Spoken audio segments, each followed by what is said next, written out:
शेर और व्यक्ति। एक गांव था। उस गांव के रास्ते में बहुत घना जंगल था। जंगल घना होने के कारण तरह तरह के पशु पक्षी जंगल में रहते थे। एक शेर भी रहता था। शेर कभी कभी गांव में घुसकर काफी तहलका मचाता था। इसी वजह से गांव वालों ने जंगल के रास्ते में एक पिंजरा रख दिया। रात हुई, सभी अपने अपने घरों के अंदर हो गए। तभी शेर उसी रास्ते से गांव की ओर जा रहा था। रास्ते में लगे पिंजरे में उसका पैर फंसा और भारी शरीर होने के कारण शेर पिंजरे में बंद हो गया। अब वह उस पिंजरे में बुरी तरह से फंस चुका था। काफी कोशिश करने के बावजूद भी वह वहां से नहीं निकल पाया। पूरी रात शेर पिंजरे में ही कैद रहा। सुबह हुई, कुछ समय बाद उसी रास्ते से गांव में एक व्यक्ति जा रहा था। तभी शेर बोला, ओ भाई, ओ भाई। वह व्यक्ति शेर को पिंजरे में देखकर डर गया। शेर को काफी तेज की भूख लगी थी। शेर ने उस व्यक्ति से कहा, मेरी सहायता करो, मुझे बहुत तेज प्यास लगी है, कृपया कुछ पानी पिला दो। व्यक्ति बोला, नहीं नहीं, मैं तुम्हारी सहायता नहीं कर सकता। तुम एक मांसाहारी जीव हो, अगर मुझे ही अपना शिकार बना लिए तो। शेर बोला, नहीं भाई, मैं ऐसा नहीं करूंगा। शेर की लाचारी देखकर उस व्यक्ति को शेर पर दया आ गई और वह बगल के तालाब से पानी ले आया और शेर को पानी पिलाया। शेर ने पानी पी लिया।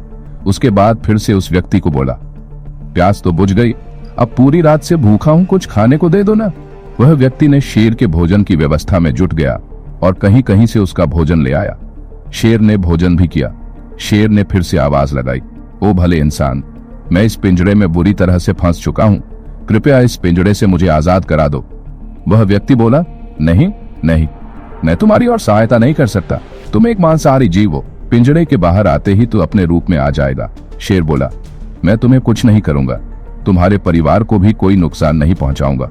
उस व्यक्ति ने उसकी बात मानकर पिंजरे का दरवाजा खोल दिया और शेर बाहर आ गया।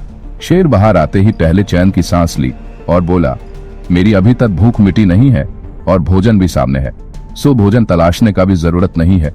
अब झट से तुझे अपना शिकार बना लेता हूँ। इतना सुन वह व्यक्ति डर से कांपने लगा और बोला, तुम बेईमानी नहीं कर सकते। तुमने पहले ही बोला था कि मैं तुम्हें नहीं खाऊंगा और तुम्हारे परिवार को भी नुकसान नहीं पहुंचाऊंगा, तो अब ऐसा क्यों कर रहे हो? शेर बोला, मैं प्राणी ही उसी तरह का हूं, मुझे बहुत जोर से भूख लगी है, तो अब कुछ नहीं। संयोग से ये सब घटना पास के एक पेड़ पर बैठा बंदर देख रहा था। शेर और उस व्यक्ति में बहस चल ही रही थी, तभी बीच में से बंदर बोल पड़ा, क्या बात है, क्या बात है, क्या बहस हो रही है? उस व्यक्ति ने बंदर को सारी बात बताई। बंदर बोला, अच्छा तो ये बात है, वैसे मुझे एक बात समझ नहीं आई, इतना बड़ा शेर इस छोटे से पिंजरे में कैसे आ सकता है? नहीं, ये हो ही नहीं सकता। शेर को अपनी बेइज्जती होते देख रहा नहीं गया और शेर बोला, ये व्यक्ति ठीक कह रहा है, मैं इस पिंजरे में पूरी रात कैद था। बंदर बोला, मैं कैसे यकीन करूं?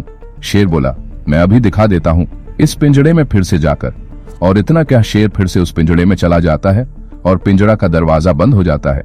और उसके बाद शेर बोला, देखो मैं इसी तरह पिंजरे में था। बंदर उस व्यक्ति से बोला, अब देख क्या रहे हो, तुरंत अपनी जान बचाकर भाग लो। और व्यक्ति वहां से भाग जाता है। शेर फिर से पिंजरे में कैद हो जाता है। शिक्षा दोस्तों, विश्वास उसी पर करें जो सचमुच में विश्वास करने लायक हो। बहुत से लोग सच बोलने का दिखावा करते हैं और सामने वाला व्यक्ति उन पर पहली बार भरोसा कर लेता है। ऐसे दुष्ट लोगों से दूर रहने में ही भलाई है।